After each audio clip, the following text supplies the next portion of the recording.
And I'm very happy with the way, at least the ones I got to, are those of you are indicating the things you learned and things you did not understand. I think it's very effective, and I'm answering those things. So sometimes I'll see the same question answered more than once, and I will not go back and answer it for each one. I will answer it the first time, like what is Factory Girl good for? So read the answers, and you will learn stuff as well. I'm taking trouble to read them, to write them. You should take the trouble to read them, although I'm doing it anyway because I'm grading. Everybody whose project has sent an email of thanks to the reviewer, put your hand up. Oh, that's not good. One person per project. The master of the project. I want to see. Okay, let me ask it differently. Who has not sent an email? What team has not sent an email? Ours. Okay, you forgot? Yeah. Forgot? Forgot is not a good answer. So please unforget and send it today. Forgetting is not good. Okay. So the homework, so the static website one was interesting. I was glad that you guys dug into it and figured it out. Was that a hand or a scratch? Scratch. It's peripheral vision, you know. Okay, so let's dive into it. So, first I have some leftovers from last time, just some review. So let's talk about controller actions. And this, you guys all know Rails. You should answer this. Who do you think calls a controller action? What part of Rails calls a controller action? How is a controller action called? Women. How is a controller action called? What calls it? What causes a controller action to be called? What part of Rails? The URL. Match the URL to the actions of the controller. Exactly. And then, yes? I think the router calls the controller, and then the controller calls this whatever specific method. Or Yeah. I mean, I think, we don't really know. I'd say Rails, but it's what you both are saying. The routes tell you how to parse the URL, and then in turn that causes Rails to call the controller. Right. What parameters are supplied automatically when an action is called? Wait a minute, yes. I think it's a resource. When you mention the URL to a resource, then you have automatically generated parameters. Yeah, but do you know what the parameters are? What kinds of parameters you would see there? Somebody on this side for a change. Yes? You know what? Any guess what the parameters are you would see? Miranda? Any hands? Yes, George. I think it is the controller name, Yeah. the method name, and the parameters for the method. What are parameters for the method? Explain that further. If I would have something like users slash whatever slash one, Yeah. then users would be the controller, whatever would be the method, Yeah. and one would be the parameter. Exactly. And so to take that apart, so if the URL looks like this, let me make it more interesting. Print equals yes. And my route looked like, well, it's a resource, but if you looked inside it would say slash users. If you did rake routes, it would say slash users : ID, right? Okay, then the parameters would include the ones he said, the controller name, users, the action name, let's say this was show, and then it would include a parameter called ID, which would be equal to 1, and it would also include another parameter called print, which would be equal to yes. So basically the router and the mechanism in Rails that interprets the routes parses this whole thing and puts together a very nicely packaged set of parameters in the params hash. Okay? What's a session? What is a session? Generically, not in Rails, in general, the idea of a session. Can anybody talk about that? We haven't learned it yet. I'm just asking you to sort of tap into your own knowledge of how web works. Yes? it's an activity with a start and end. Yep, yep. And in a web browser, when you're sitting in a web browser, was that a hand? Yeah, I mean, the definition I remember reading the thing was that it was a sort of permanent connection between two things. Yeah. Which, I don't know, one of my questions on that thing, I don't know if I did sure you answered, I don't know yet, was what's the difference between that and regular connection? I did answer it, but I'll tell you. I'll give you a preview. Was that a hand? Well, yeah, doesn't a session have I mean, there's some sort of authentication that goes into it. They know that you are somebody. There's some sort of It's a very good more point. specific relationship than just general. Actually, that's a very good point. Yes, Wenbin. I think it's because HTTP is stateless. Yes. So it closes after the Yes. the data has been transferred. Yes. So any session actually there is some state, is some information with timestamp in the server. Right, yes, Yeah, yes, but that's even implementation. But you're right, the crux of the problem here is that HTTP by itself, the protocol is stateless. It is defined to say that every time a server receives a certain URL, it's going to do the same thing. It does not remember what happened a second ago. And so sessions are a construct that put on top of that the server implements to create some kind of a continuity from request to request. It does not have to be associated with a person. For instance, as you well know, if you go to Amazon, you put something in your shopping cart, even though you're not logged in, Yeah. it doesn't know who you are, but when you come back, it says you got something in your shopping cart. That's session, okay? And then when you tell it to erase all cookies and other state, then it loses your shopping cart. Okay, so that's session, exactly, yes. So the cookies are stored on the client, right? Yes, So the session is generated out of the cookies from the client and something that the server stores. there's usually a variety of ways in which the session can be created. It's something about the client gets associated with data in the database on the server. It could be in a cookie. It could be actually in the URL. Sometimes you see question mark session ID equals blah, blah, blah, blah, blah. That's not a cookie, but it's serving the same purpose. Okay? But it's some way to have something stick around from request to request, to have some continuity. Because the human, of course, the user, expects that. I mean, it's kind of weird. You wouldn't expect to have to log in every single time you went to the site. That's a session. Okay? Good. Here's another one. If you looked at your automatically generated controllers for resources, you would have seen, or you might have noticed elsewhere, that if you do create a new user, for example, or a new book, for example, there are two actions in the controller to do that. Did anybody notice that? There's a new and a create, I think that's what they're called. And there's a edit and a update. They're in pairs. Did you notice that other than George? Anybody else notice that? Yeah. Can you explain why there are two? Miranda. So the new one will create a new user or whatever, but it won't save it to the database. Create actually does, will actually save it to the database. That's correct. If you map to, or if you make an analogy with the fact that every action, every URL generates a page of HTML or some response, why are there two? Give me another reason. When I say new user, what's going to happen? What's the response to new user? That. Isn't it just like when you do a new user, you have giving, let's say, a form or something to fill out, Right. have that person fill it in, but the validations and stuff don't happen until you press the submit button, and that's when it invokes the create. It's not even validation. I mean, nothing happens. Yeah. Really, nothing happens on the server other than here's the form until you press the submit button. And then that's a second request that has a second action in the controller. And that's the one that takes the form apart and attempts to save it to the database. That's why there's two. Clear? Pretty clear? Evan? Pretty clear? Pretty much? Okay. All right. Let's talk about authentication. Who can define authentication real quick? Samir. Authentication?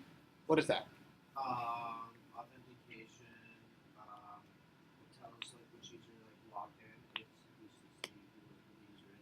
Yeah, it's the act of making sure that the person is who they say they are. They ask them for some proof, and the proof is the password. It's not unlike you walk into a bar. There's two things. One of them is the ID yours? Does the face match the card? That's authentication. Separately is, are you allowed to drink alcohol? That's authorization. Once I know it's really your ID, authentication, I look at your birthday to see that I can serve you liquor. That's two separate things. Authentication is just, you look puzzled. Just because we're talking about liquor, right? You're saying, it's thinking back to the weekend. Okay, yeah. But yeah, so I try to put give examples that you guys can look at. But anyway, so authentication is purely that. It's just, is this person who they think they are? Two-factor authentication. What is that? Anybody but you, because you're in IT. Yes, Burke. Like two types of authentication. Like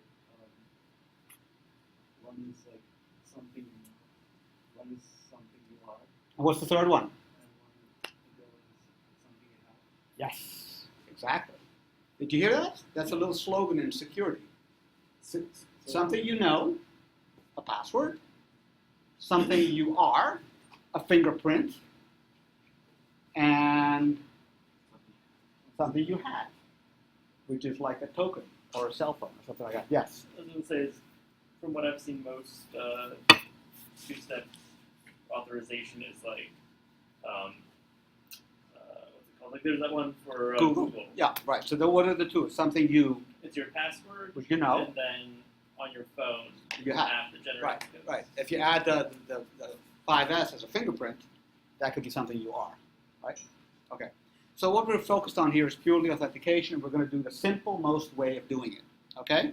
Now, everybody that has a computer, go to GitHub and do a clone on the sample app I made for you guys. And I will do the same.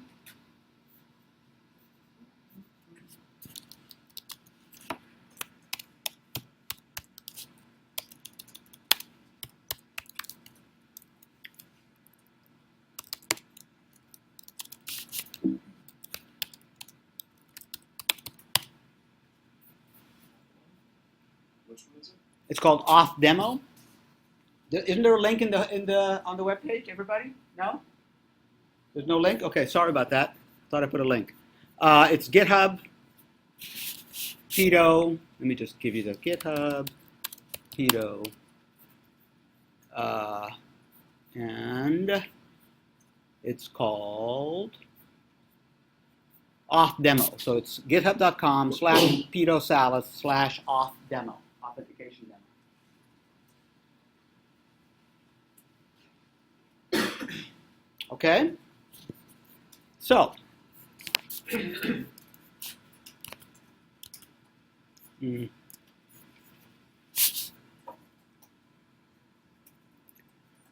so basically, you know, authentication, in terms of code now, if you want to think about you're writing a web server, a web app, and you want to do authentication. Well, in a way, what it means is that in the code, as your app is running, it knows who you are.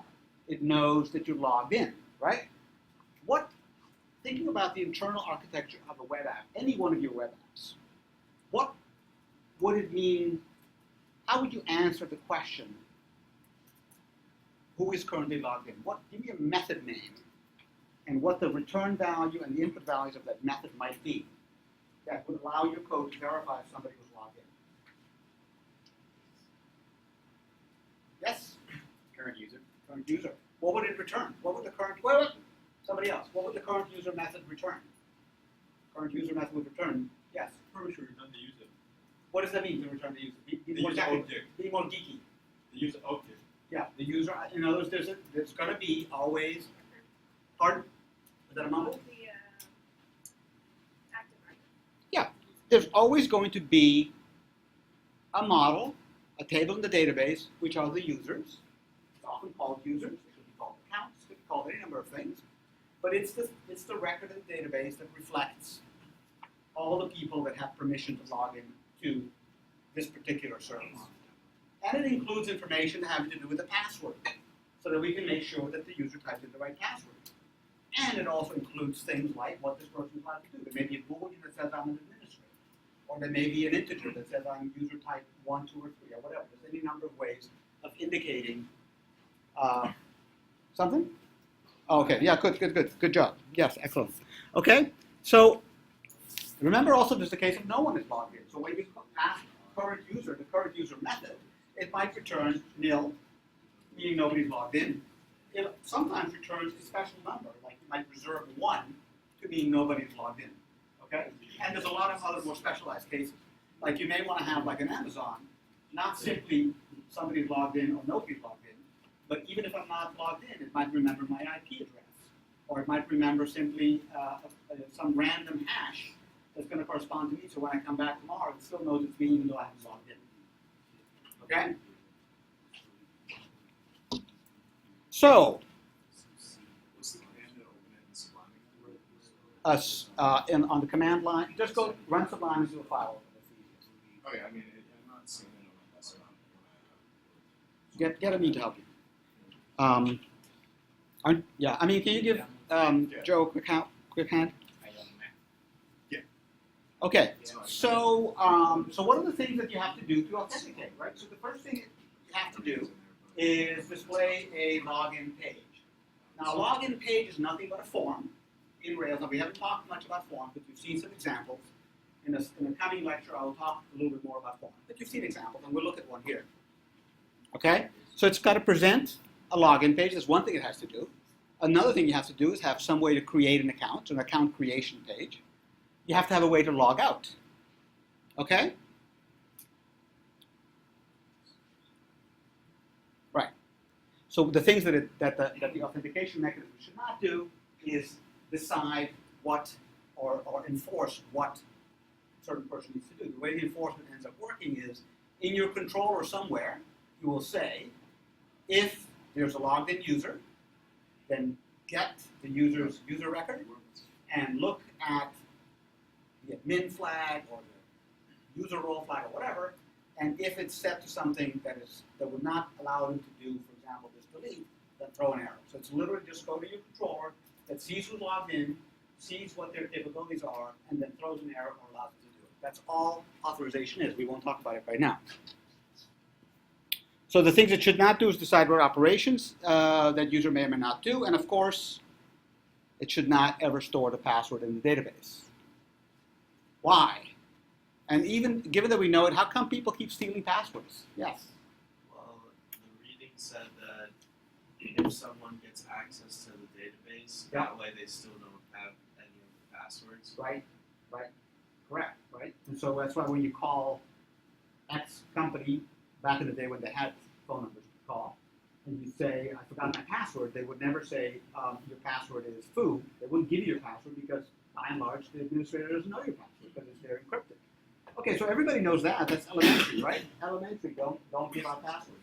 So how can it be then, elementary, that you never put the password in plain in the user record? How can it be then that we keep hearing about Target or other companies having their databases stolen and people's passwords getting revealed? How can that be? Yeah. Well, I mean, if you have, some very sort of simple password, then they can go through the database and check. They can write something that says, okay, I guess, password. What happens when we hash that? Does that hash match any of the password? Right. So of course they would need to know the hash algorithm you're using. Yes, Bert. Yeah, maybe sometimes they don't hide their encryption hashing, and you figure out. No, I mean there's everybody, somebody right out of undergrad like you guys would know never to put the plain text password in the database, but you encrypt it. But the question is how do you encrypt it? Yes. I think one of the password attack would be the rainbow table, right? Yeah. Even though the password has been encrypted, Yeah. but the hacker has a big table of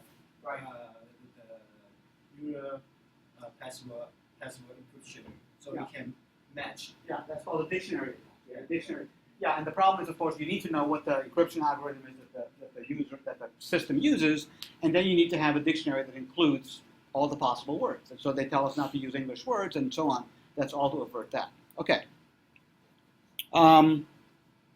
Okay. And as I said, the implementation of authorization is simply guard code in the controller that says, given this user and what their role is, are they allowed to do this? That's all there is to it.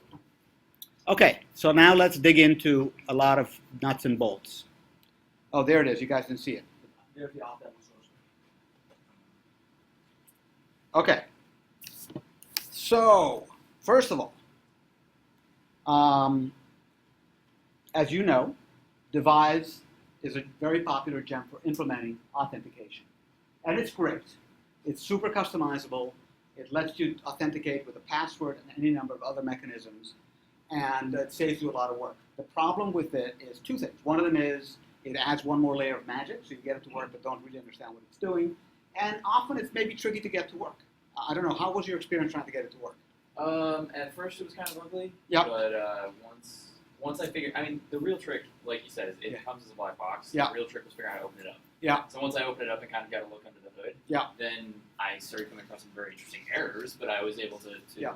How did you open it up? What does that mean? Explain that to us. So the first step, when you first run the devise code, Yeah. you get almost nothing. Yeah. It sets up your router for you. Yeah. And it will set up the database, but all the other code, I don't know where I think it just reaches out remotely. I don't know, but it's not stored locally. You can't Okay. find it. Okay. So at first you have to run another command to get the views to be accessible. Uh-huh. And then if you want to access the controllers, you actually have to set up your own and override devices. Uh-huh. And once you do that, it's really easy. But until I figured out how to do that, it was very serious how it was working. Yeah, I mean, so in general, often like that, and Devise is particularly notorious because it's super, super flexible. I mean, the truth is that, I think it supports like probably logging in with Twitter and with OAuth and all kinds of magical things, and maybe even multi-factor. I don't know. That there's a lot of repetitive code that you would have to write again that they've written. So it's not a bad idea to use it. Not at all a bad idea to use it, but it is very, very useful to understand at a more lower level how this stuff works. Okay. For each of your products, despite the fact that I said Devise is a good idea, if you're not sure, I suggest you just follow this pattern, because as we'll talk about on Friday, there's only a small n of weeks left before we have to do our demos, and we want to leave a couple of weeks at the end to sort of get everything working. So having a really awesome login on May 1st when we do our showcase is not going to be very impressive. The fact that you can log into Twitter and Facebook and so on is not going to be that interesting. So the less time you can spend on that, the better. Okay? All right. So let's take a look. I'm going to try to sort of unpeel this. So the key of the way we do the basic kind of authentication that we have in this example and that I'm recommending is this new method in Rails called hash secure password. So let me just quickly look at the code, and you will find it in app models user. There it is. Okay, it's one line. And when you see one of these one-liners, right, it's just a method. Some people sometimes call them a macro, and that's kind of an old term because they're written to look a little bit declarative. They're written to look like it's a special magical Ruby declaration, but it's not. It's just a method. And this method is implemented in Active Record Base. By the way, one of your questions was why base? It's the base class. That's all there is. That's as deep as that goes. So the Active Record Base class. So it's just a method, and it does a bunch of different things. In fact, I'm sure it does more than I realize. Okay? So there's the hash secure password. So first of all, one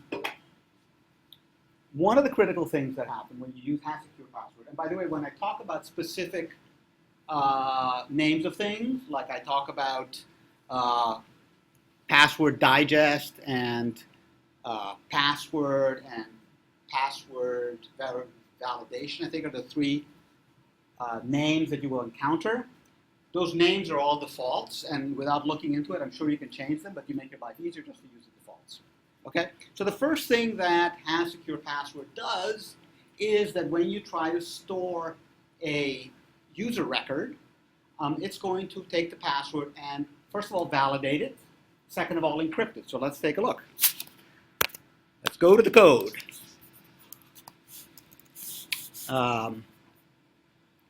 So if I go here and I say Rails console, which is C is shorthand for this, I get put into Pry, and in Pry, I am able to look at the whole state of Rails and mess around with it. Okay? So I can say user, and I see that. Cannot find table, so maybe I have not done a DB migrate yet. Let's just see. Break DB migrate. Okay. And now we'll go back, Rails console. And I say user. and I see that those are all the fields of this particular user record. Now notice that there's a field called password digest. There is not a field called password, and there is not a field called password validation. However, if I say user.new email peter@brandeis.edu, comma, password foo, okay, that looks fine. But if I say user create, I see that there's an error. How can I see there's an error here? How can I see there was an error?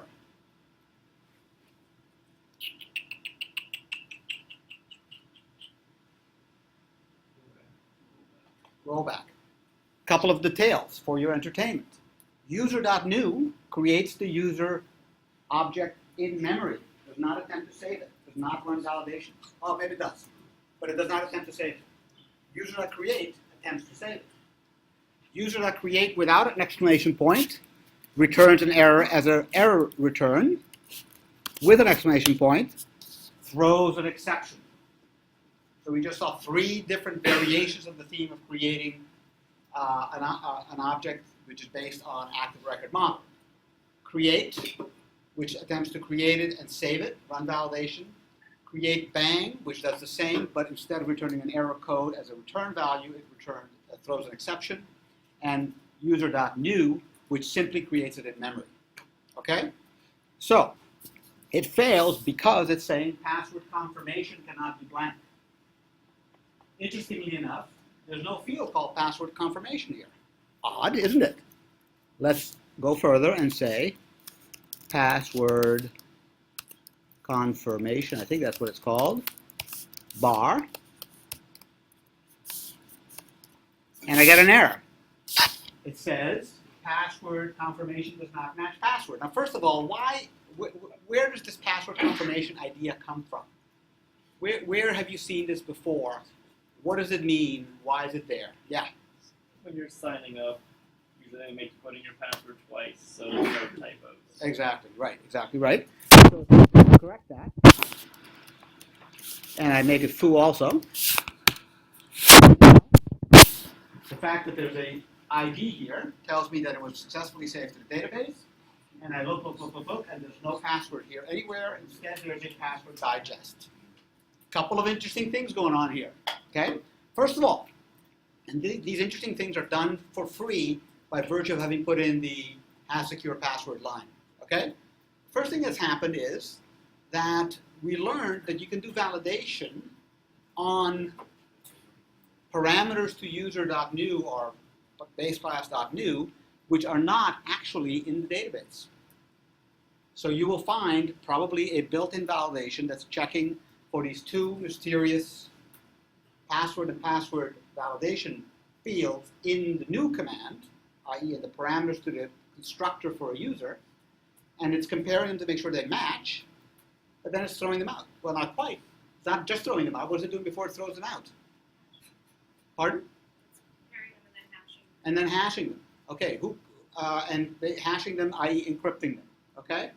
And if we have time, we'll have a whole talk later on in the semester about a little bit of basic cryptography.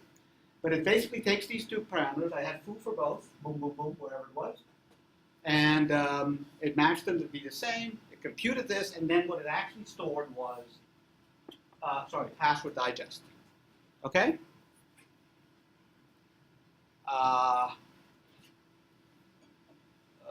Let's see. Yes. How did you do the table thing? What table thing? When it said you were missing a table structure. Oh, I hadn't done a RakeDB migrate. Okay. RakeDB migrate looks at my migrations, runs them, and creates the database. Okay? Let's see. Steve, is this clear? You following it? No, I'm having trouble. Sorry. Okay, that's all right. Do you want me to explain it again, or do you want to just crank at it at your computer? No, it's okay. Okay. Watch the video later. Okay. I hope the video comes out. All right. So, by the way, I want to show you guys another toy that I discovered as I was working on this. I recommend this to all of you. Pardon me? Oh. I recommend to all of you a gem called Jazz Hands. Okay, that gives you in one shot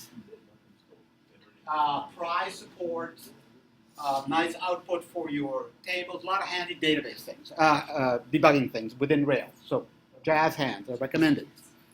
Other thing you have to remember is you have to put this gem in, bcrypt Ruby, which is a cryptography or encryption library, and the secure password line or macro or method assumes this. Okay, so you have to make two changes to your gem file. Bcrypt Ruby and yes. They recently changed the name of that. Yeah. So you either have to just use bcrypt, or if you use bcrypt, Ruby you have to make sure it's less than 3.17. Okay. That's in this case time. But yeah. In this case, I noticed the same thing. It was like 2 weeks ago. What? We changed it like 2 weeks ago. Yeah, I think I saw that error message, and then I said, screw it. It's like, I don't want to deal with that right now. Okay. Yeah, if you have your computer, feel free to keep on trying to get this to work and calling Amin over. It's useful, but if you drive off the end of the world and stop and just keep on listening. Yeah. You have to add something to the gem file? Yes.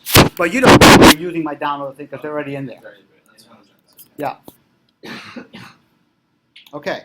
Let's look at the real quick at the database migrations that came into play here. Okay, it's very simple. We have string password digest and string remember token. I'm going to get to remember token in a few minutes.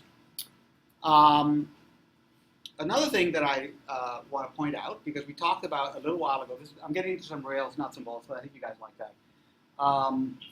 Do you always add another migration every time you make a change?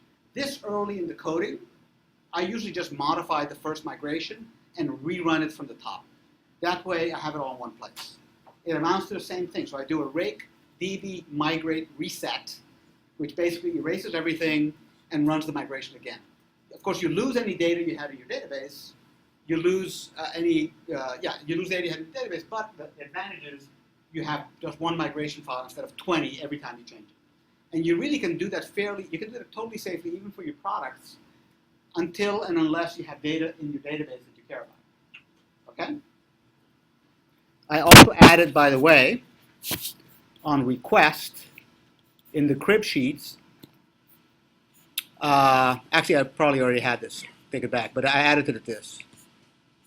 A couple of new things here, rate-t-a to see every single rate dash, not just the ones that are considered to be the most important, because sometimes the ones that I like this one, is not in the top level. Okay. Continuing. So let's see. Okay, we did that. We did this. We did this. So basically, now I created a user. And notice, by the way, I wasn't doing it in a view. I'm not doing it on the web through the browser. I'm doing it directly on the command line in Prime. What does that tell you about where the encryption of the password happens? Does it happen in the view, in the controller, or in the model? Does it happen in the view, the controller, or in the model? Somebody who hasn't put their hand up so far. Somebody new. Yes. It happens in the model. Yes. Say what? I heard a mumble question. No? Yes. I didn't know what the question was. The question was, where does the encryption of the password happen? Where does it get turned from plain text into encrypted text? In the model, not in the controller, not in the view. And the way you can tell is because I demoed it to you sitting in the command line. I'm not even touching, there's no view, there's no controller, I'm touching the model directly. Okay? Just for completeness, let's go to, how's this thing called again? Mesa. Oh, I don't have it installed. Okay, forget it. I won't do it. Okay. I should have it installed. So now let's talk about logging in and logging out, right? So first let me jump to the end a little bit and show you in the code,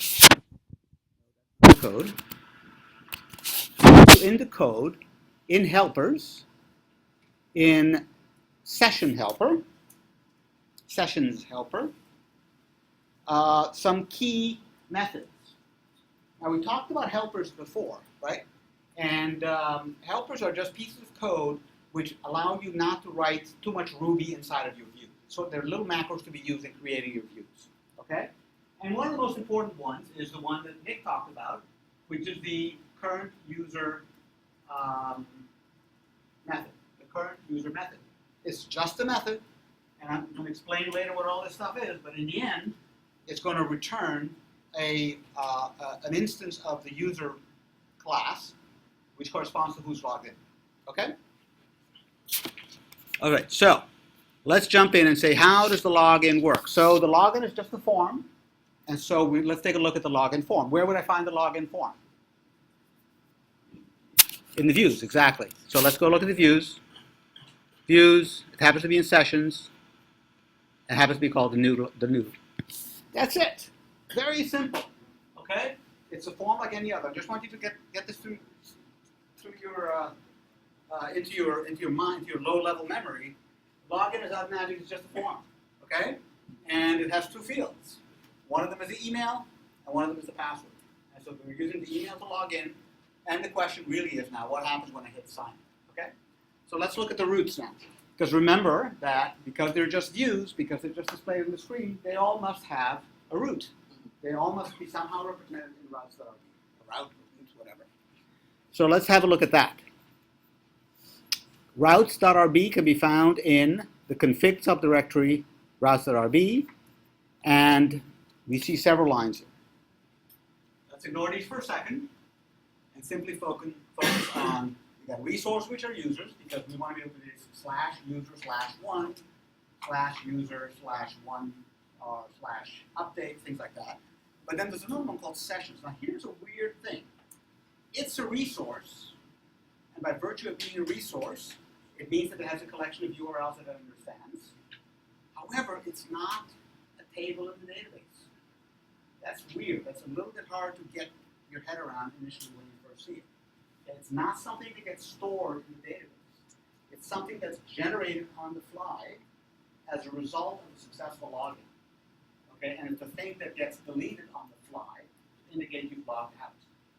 Its purpose in the world is primarily to handle this parsing of the URL for login and logout. So if I have a logout button, it's going to simply go, because it's a button, it's a link, it's going to go to a URL. It's going to be processed by the route, and an action is going to get called, like anything else. So if I jump around again and look at a small snippet of HTML. Can everybody see this, or should I make it bigger? If you can't see it and you haven't said anything, you're doing it wrong. Okay? This is going to display a line on top of every single page, and it's going to say, if I'm logged in, it's going to say user email, and then a link for logout. If I'm not logged in, it's just going to have a button that says login. And so basically, if you look at it, it's very simple. If the signed-in method returns true, then display the text user followed by the current user method dot the email of the current user and a link to sign out path. It's just a URL. Sign out path is corresponds to session deletion. If you're not signed in, else, then there's a link to the sign in path. These two methods, sign in path and sign out paths, come from the router. So when you create resources and other things in the routes file, one of the things they do is they create these methods. Let's take a look. Get out of the try, and I do rake routes. If you remember, rake routes parses your routes.rb and generates a list of everything it knows. And it knows that get session/new. Actually, let me just go back and see what the method was I want to show you. The method I want to show you is sign out path. So we go through here and we look for sign out path. There it is, sign out, because you append underscore path or underscore URL to each of these, okay? So here's sign out path. Okay? When you see sign out path in a view like this, it means that it's going to return this URL. So essentially, if I do a view source on this view, instead of seeing sign out path, I'm going to see a URL corresponding to that, the sign out operation. You look puzzled, or you cool? I'm just where, for the sign out path, is Yeah. that something you put into your routes? Yes. You put that in routes? It's there, yeah, because it's basically, I was just following what the book does, but it's basically a couple of shortcuts. There they are. So what they said was, for some reason, it's too hard to have the user type /session/delete or destroy, so we're going to give an alternative. If it's just /sign out at the top level, it corresponds to sessions destroy. It's just a way to have an alias for a URL, which is a common technique. You might want to have, brandes.edu/search, but actually the server's thinking you're getting a /index/key/search/whatever. So it's a way to have an alias essentially. I didn't know that the sign out path points to that match sign out. Is it just because it said Sessions destroy, exactly. Sessions destroy. I'll who can take a guess as to what this does or what it suppresses?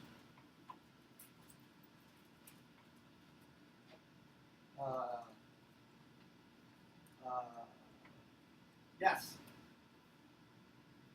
So what, like new create and destroy each student? Yeah, what does that do? It makes like a new session variable. Yeah. So Say what? It makes like a new session. Yeah, but I mean, okay, yes, but I was asking a little bit more syntactically. What is this clause, what effect does that clause have? It creates like a different states for the session. No, not exactly, yes. It limits the session to those states. So when you call new, you can get the session when you call create, when you call destroy, but not anywhere. Anybody want to give, that's pretty close to correct, but a little bit more surgical answer from anybody? Yes, yes, it only accepts those three? Yes. To be able to- Miranda? Resources will create a bunch of them. I think it's like 6 different ones. Yeah. So that's just stating I only want these 3 of the 6. Exactly. If you look at the rake routes, you see for users, that's this whole section here. Here, 1, 2, 3, 4, 5, 6, 7, 8 different URLs that I have simply for having, say, resources users. It's the complete set of CRUD operations. Okay, for sessions, I only have 1, 2, 3. Okay, why did they put that there? Why does anybody even bother saying only these? I'm going to tell you, because that's kind of a hard one to guess. It has to do with security. It has to do with the less. Go ahead. Well, maybe it was some kind of information hiding in a broader sense. So if you have the index or some kind of find retrieve, and you can retrieve the session of someone else, and then continue shopping for him using his credit cards, would be unfortunate. But actually, that's correct. But if you think about it, that wouldn't work unless there was a corresponding action in the control. And so you can say, well, just don't implement that action, right? Then that URL would do nothing. But you still have a kind of a small security gap because you have a way to make the server throw an exception. And the exception will be, I can't find the index action on the session control because I didn't put one in there. So I'll it won't do anything bad because I didn't put the implementation for it, but it will still be forcing the server to throw an error. And this is a simple case, but in general,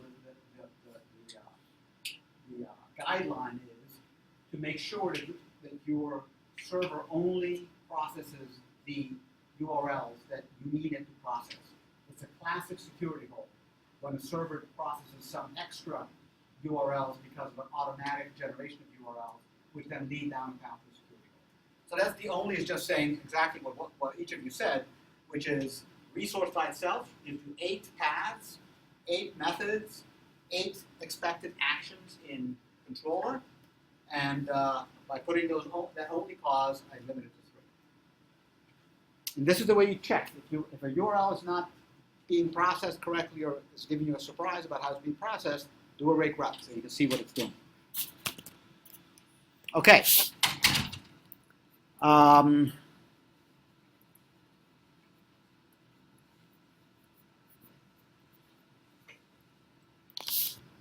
So let's take a look at the sessions controller now. So basically what we said, so I'm going to go to controllers, sessions controller.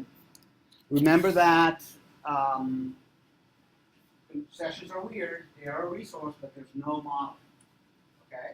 So there's no database table, there's no active record, there's no persistent state.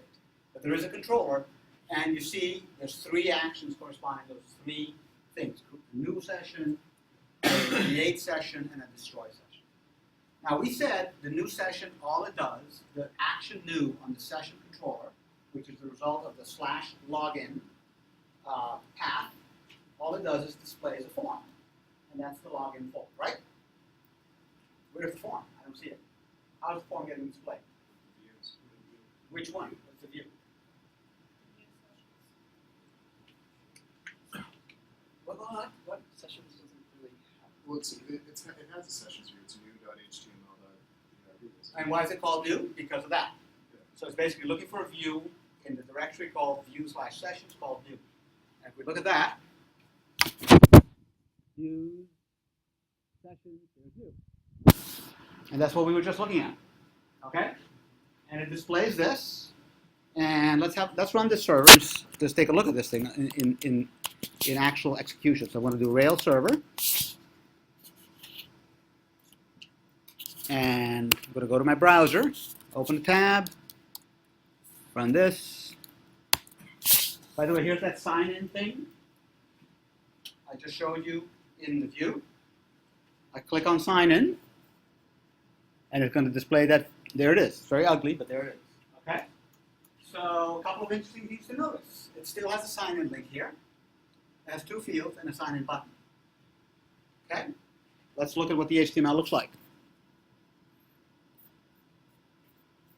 So here's the please log in. Here's the form.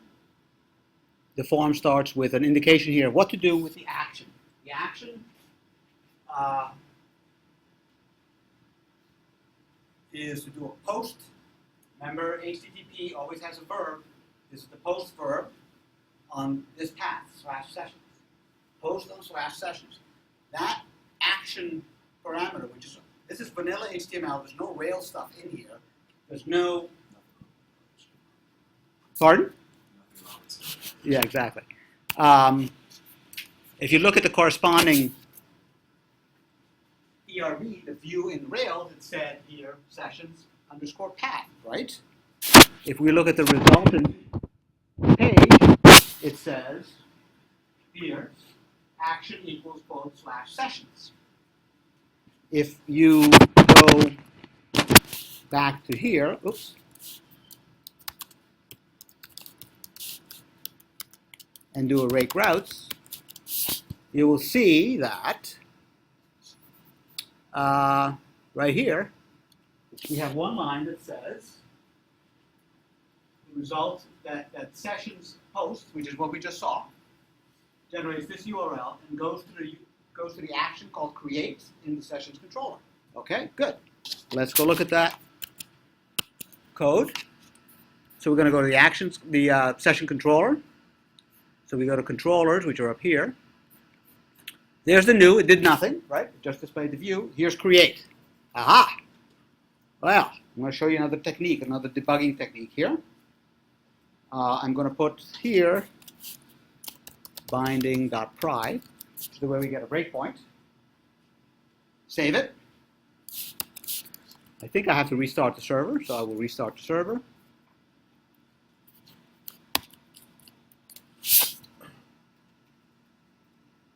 Okay, I'm going to go back here. I'm going to type that. There's the form. Everything's the same as before, but I'm now going to fill it in. I'm going to say p at brand. Say what? I want it to show up just before the controller gets called. That's going to save. That's going to try to log in. It's in the controller. It's in the session controller create action, which is going to be where what happens when I hit submit. Right? Oh yeah, cool. Okay.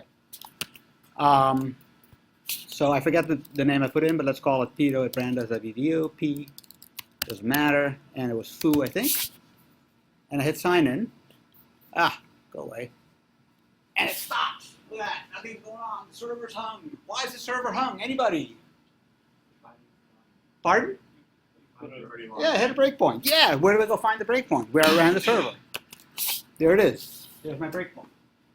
Okay, so I'm right here. Here's binding pry. So let's look around now. One good thing to do is look at the variable called params. Let's analyze this. Can you even see it? So this is now a lot of different tidbits. This is all set up by the router / by Rails as a result of parsing that particular submit call button, which caused the HTTP request, which was a post to the /sessions path. And it has, ignore that, authenticity token. It has nothing for sessions. It has email, this is out of the form. It has password, which is out of the form. And that's all part of, let's see what a curly brackets work here. Oh, this goes with this, okay? Isn't it? Yes. It's very difficult to read. So basically we have one big hash. It has a UTF-8 checkmark, authenticity token, that, sessions, this is any information that came out of the form, and then the controller, the action, and the button, the label on the button, sign in. Okay, so that's what we have here. What's the authenticity? Okay, so what is the authenticity token? That's a very good question. That is, you might have noticed, huh? No, it's not. It's something different. It may not even be explicit anymore. Let me look at the application controller. Yeah, this. This is a very complicated thing which I can barely understand, but it has to do with protecting against certain kinds of attacks. And Yeah. pardon? Steven and I had 3 hours of fun with that. Okay, can you teach more about it then? It comes out surprisingly and does not do you anything. It does not let you do anything, and you can't get it away until you delete everything and restart. That's not okay. I don't think you quite understood what was happening. It was more like black magic approach, like destroy it all and start over, which is I do that often. Okay, but yeah, basically it's really a long story. You can it's and it's not really worth going into, even if I knew it, but I don't. But basically, it's a way to assure that this post request is coming from a legitimate source. It's coming from the same Rails server, and it's not somebody else doing a post to try to log in. So it's secure. Okay, but let's look at the code now. Let's study this code. So the first thing it does is it does a user find by and sees if an email exists that corresponds to the email that was typed in. And it turns it to lowercase first to make sure there's no case problems. And that's going to be set to user, the word user. That's the first step.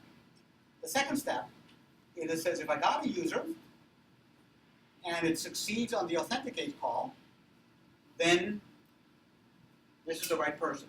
We got the right person. We call the method sign in user, and we redirect. We just display the user.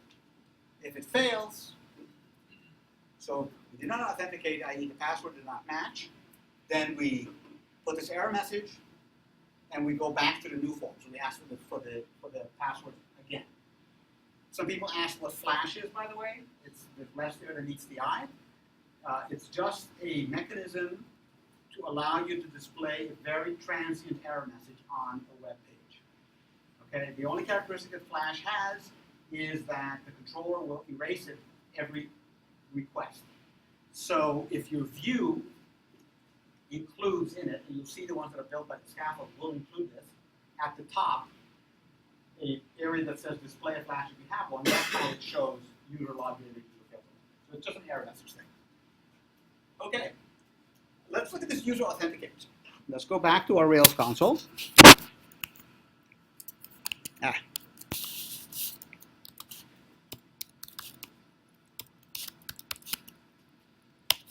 And Rails console. I'm going to do user at all. So we have one user in there, right? And we can do use it equals user dot where email p@Brandeis u close. Now this is a set. If I do u.class, I'm not going to get a user. I'm going to get a. You can't read this, but it says I can. It says in yellow. This is a set. So what we want to do is say user sub 0, which is the first user that matched. And now we can say authenticate. And we look at the call for authenticate. Oops, sorry. It must be password equals. Oh, just password. Okay. So going back here, password, and it was, I think it was foo, and it returns the record back. If it was wrong, it returns false. So the authenticate method is built in, again, automatically by the hash secure password line or macro, and it authenticates, okay? So we look at our view, therefore. Actually, let's look at the code in execution. So we're still sitting at that breakpoint. And let's do next. And we'll say user, because that was what was assigned. Oops, oh gosh, I hate that. Up, I don't even know how to get out of this. Next. Ah! Sorry. Nah,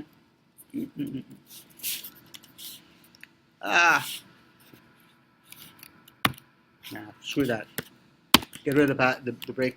Let's get rid of the breakpoint and just go back and now look at the code itself.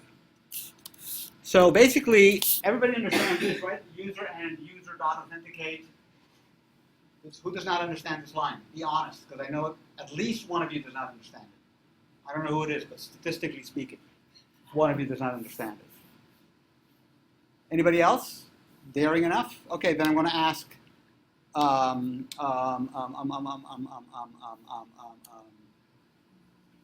What does that line do?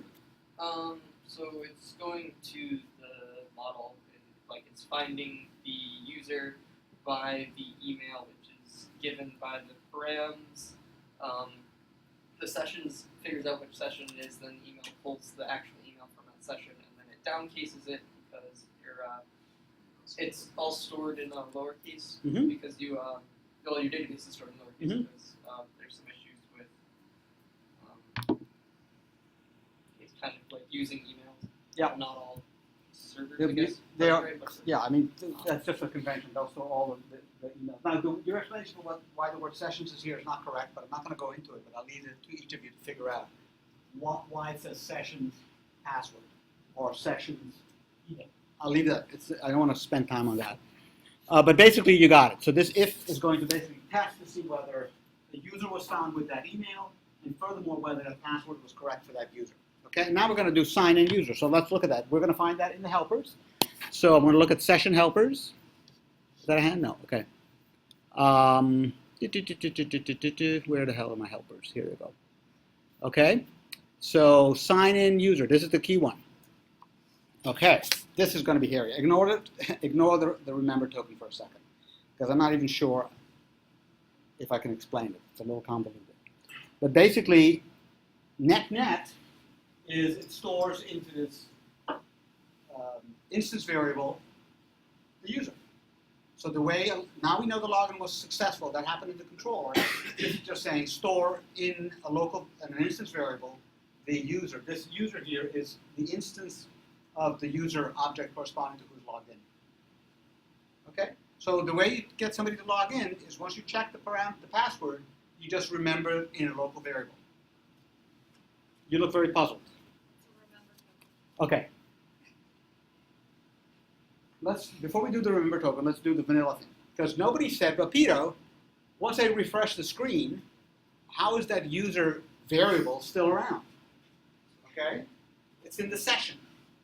So what is the session? We talked before generically what the session is. It's a way to keep state from request to request. Within Rails, the session is a hash that Rails maintains so that if you put something in session during this request, during this execution of a controller, it's still going to be there during the next execution of the You can have timeouts where it lasts only so many minutes, whatever, but essentially it'll still be there, right? So the simplest way that one could have gone through and solved the problem of how does the current user still remain known, so you have to log in again every time you do a request, would have been to put the ID of the user in the session. So you could simply have in the session, which is a hash, you could say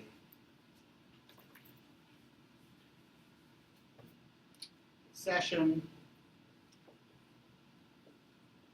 You could make up a key, log in user, this colon, and then put here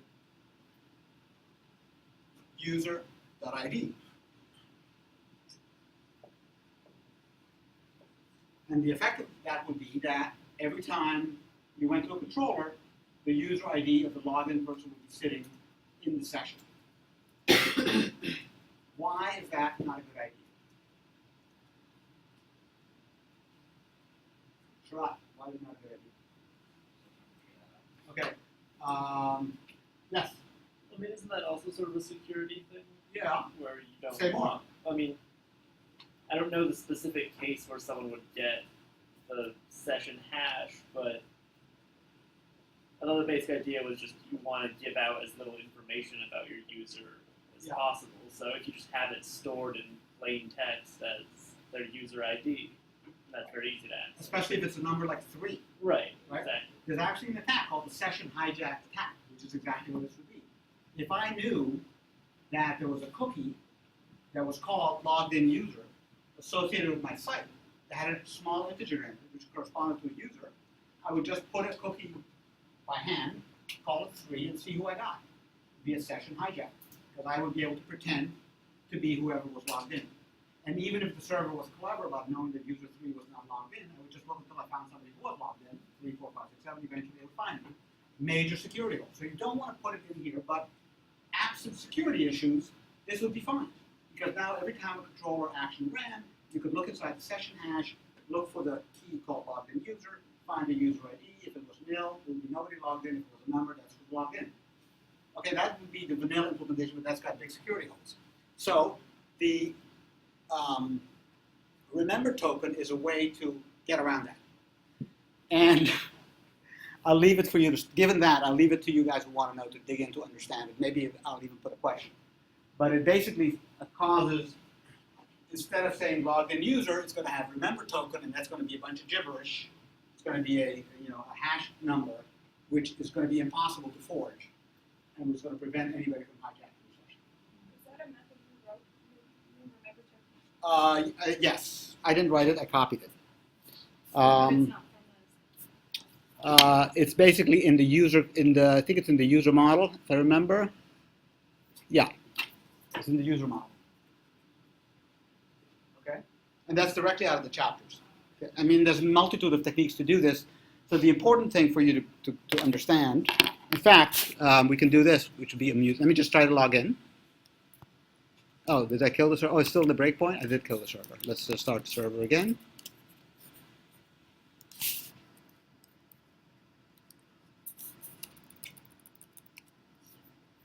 Okay, I'm going to sign in like before. Tito@brandeis.edu.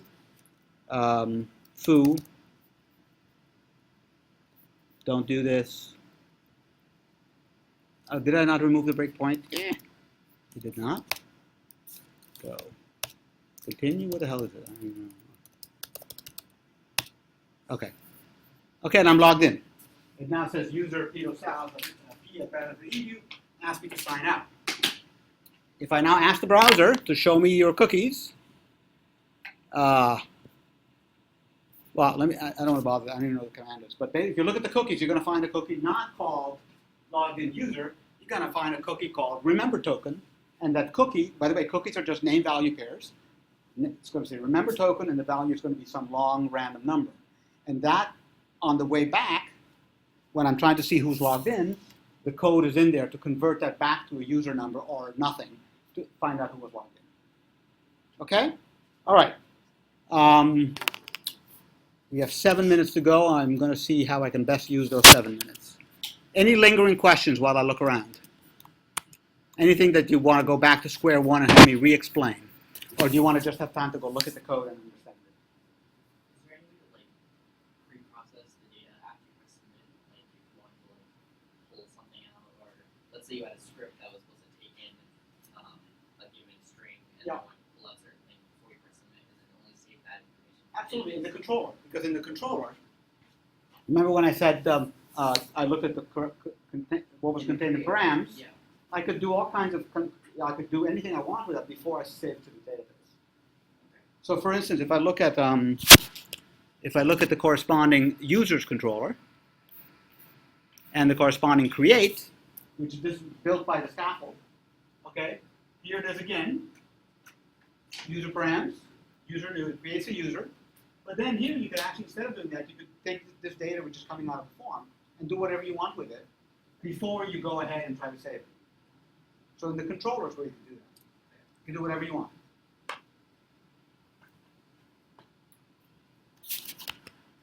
Okay, let me just see how I want to use the remaining time. So, talked about this, talked about forms. Let me just show you triggers really quickly. Basically, if we look at what I just looked at, which was the the user's model rather. No, try again. You see here is one of a number of triggers. So these triggers are implemented by active records. They have nothing to do with the controller or with the view. They just say that before I create a user in memory, I'm going to call this method called createRememberToken. And it says before I save it to disk, I will always convert the email to lowercase. So these are two triggers, and there's numerous triggers. I don't happen to use them often. It's not like you have to use them. But if you come up with something that needs to be done every single time for every action or specifically for the model, that's an option you have. Those are called triggers. I want to show you that. Remember token, okay, faked it. Okay, good. To review.